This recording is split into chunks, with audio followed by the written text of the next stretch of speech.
Hey, good morning and welcome everyone. I'll tell you what, I now know how Murray feels when they offer free samples of ham at the local delicatessen. What a dilemma I had trying to figure out the musical number to today's church services at. Oh yeah, the Church of Big D on the Day of the Sun God. Yep, Sunday, May 28, 2023. Also known as the Lord's Day. The Lord Baal, B-A-A-L. Look it up.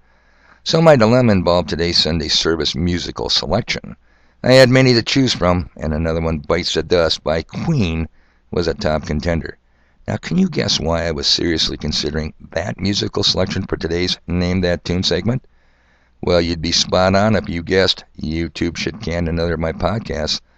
Another old one from the height of the Mona Corona scam. But the kinder and more gentle YouTube people did not give me a channel strike, because although they pulled this podcast from and for the reason of medical misinformation, YouTube felt I did not know at the time my podcast contained medical misinfo. Now how cool is that? It saved me from 7 days of YouTube jail, because that's the penalty for the first strike. Today's music selection. Yes, I know the reproduction quality is shitty with my cheap microphone headset, but bear with me. Now, I doubt anyone out there could name this tune. This one would be very difficult, even for yours truly. But let's give it a little try. Here we go.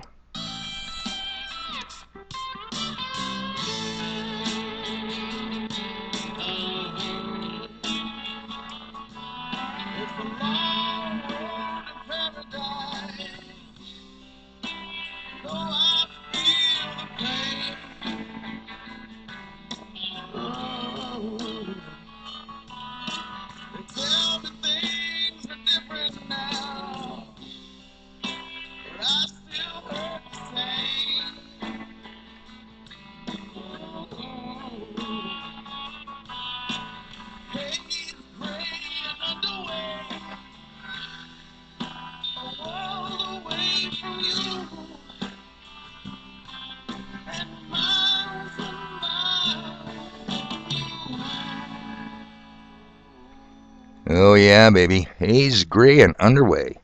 Keep the boat afloat, I say. Whatever floats your boat, too. The song is A Long Road to Paradise, and it's the introduction theme music to the PBS series Carrier back in 2010, back before today's Navy went rainbow. If you get a chance to watch the series Carrier, I'd recommend you do so. Life on board a Navy bird farm. 5,000 to 6,000 people crammed on one noisy-ass ship that launches and recovers aircraft 24/7. Yep, day or night. Good luck with your beauty sleep on one of those boats. Come on, people, that's the combined population of Botno, North Dakota and Rugby, North Dakota, all on one little boat. Amazing. So what is Haze Gray? Well, it's the official color, the majority color of U.S. naval ships. And why did the Navy, in all their infinite wisdom, choose to paint their ships haze gray? Well, I'm glad you asked, people, because prior to the advent of radar, ships were painted haze gray because, drum roll, that is the color of the horizon when one looks out. When the lookouts scanned the horizon for hostile enemy ships or aircraft, the haze gray acted like camouflage, making them harder to visually detect. Do you get it? Now notice, I said horizon twice. I never once said curveizon. You know why? Because there isn't any curve. It's flat. Yep, flat like in horizontal. And in the bad news broadcast for the week from geoengineeringwatchdog.org, Dane Wigington will be mentioning wider horizons. Don't doubt me on that, people. Listen carefully to him in today's brief sermonette. He doesn't say curveizon either. Okay, Dane, take it away. Here we go. Designed and scripted to make populations continue doing what they're doing and not looking at the wider horizon, believing that someone somewhere is taking care of everything and the carbon fuel carnival will continue indefinitely into the future. Couldn't be further from the truth. While imminent impact looms large on the horizon, we're trashing the planet with permanent chemical elements, literally the gift that keeps on giving. more recent reports. Plastic rain is the new acid rain. That was from Wired.com. Another from the World Economic Forum. Scientists find plastic pollution in the rain and in the air we breathe. Covered that many times, trying to drive that point home. From National Geographic, microplastics are raining down from the sky. Let's add this new recent report from EL360. Microplastics are filling the skies. Will they affect the climate? Question mark. From that report, recent studies revealed that tiny pieces of plastic are constantly lofted into the atmosphere. These particles can travel thousands of miles and affect the formation of clouds, which means they have the potential to impact temperature, rainfall, and even climate change. Let's stop there for a moment. What's missing? And we'll stop there for a moment, Dane. We could go on. Last week was pathogens. This week it's particles of polymers and plastique. Guess what else they're figuring out? The pathogens sure like to ride on the backs of little teeny plastic particles. Okay, so here we go. Today's main sermon, 3 peas in a pod, people. A story you won't find in the Bible, but it should be. It could be. I'd put it there if I was in charge. Now, considering the fact YouTube, for some reason, is on my channel like stink on shit, we're going to talk about the weather, and why not?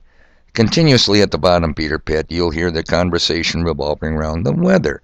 How much rain did you get, huh? How much moisture you got, Boy, that last question sounds a little sexual, does it not, ladies? Now help me out here, TC, my channel's naughty little girl.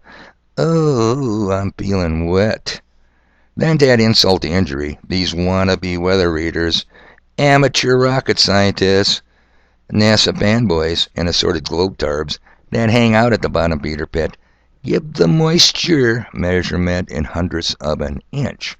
That means, dear listeners, that an inch is broken down into 100 tiny little hash marks, 100 in the space of 1 inch. Now, the majority of these blind, semi-blind bastards can't accurately read the 16ths of an inch mark on a good tape measure, but they'll swear they got 30 hundredths of an inch of rain. Come on, Dave, don't you know these water gauges are digital? Spare me, people. But now ask this same group of accurate to within a hundredth of an inch water readers to look up in the sky, and they see nothing wrong. Looks normal to them. And that is the introduction to the main sermon today, people. 3 peas in a pod. 3 people many of you know of. And of course, as always, no names, people. Your secrets are safe with me. What do we call them? Well, we'll just call them number 2 son, my mailman, and Fluffy, the recovering arsonist. All 3 share one thing in common. They can't see the weather warfare going on in the sky above them daily. I suspect all 3 are also practicing globetards and NASA fake space fanboys. I know my mailman most certainly is in all 3 of those categories. Now, since last Sunday, don't doubt me on this, people, through Thursday of last week, the sun was AWOL. That's absent without leave. Yeah, you could kind of make it out a little bit, but it was covered well by the haze gray seamless blanket of death. These 3 P's call natural cloud cover. And in fact, Wednesday I was working with number 2 son outside, haze gray twilight zone science fiction sky above us, and relentless wind. What, that wind's been a bitch all week. And again said to him, how is it possible for you to look at the sky and call this normal? Day after day of this shit. Back-to-back days. Endless. Number 2 son said he believes they could seed, cloud seed to make it rain, but doesn't buy into the conspiracy of the death from above weather warfare waged against us. Cloud seeding, people, is 75 years old, patented technology. These 3 peas in a pod, to a man, don't believe weather modification has gone anywhere since, technologically speaking. Now, I gotta end this rant, people. I gotta end it, you bet. But I need to buy these 3 peas matching t-shirts in Pride colors. Oh yeah, Pride Month starts in just a few days. That say, simply is all they're gonna say. I can't believe my own eyes. I really don't mean to pick on these 3. They certainly aren't alone. Actually, and unfortunately, they are in the majority. And there's the problem. Bill Gates, Raytheon, Lockheed Martin, and others can do whatever they want to us. No one voted on it. No one even bothered to ask us, hey, what do you think of us turning your clouds into shit? And the majority don't even know what's going on before their very eyes. Okay, now for shits and giggles, people, I put the 57-second video for today's podcast music in the link below. It's a cool introduction to a very cool series on PBS, like I mentioned, Carrier. In next week's sermon, we have to take a few moments to review some survival strategies.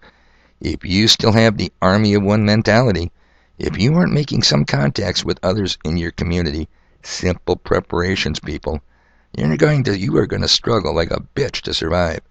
And if any of you haven't made any preparations as of this podcast, pardon my French, you're simply fucked. And we will also talk about traitors.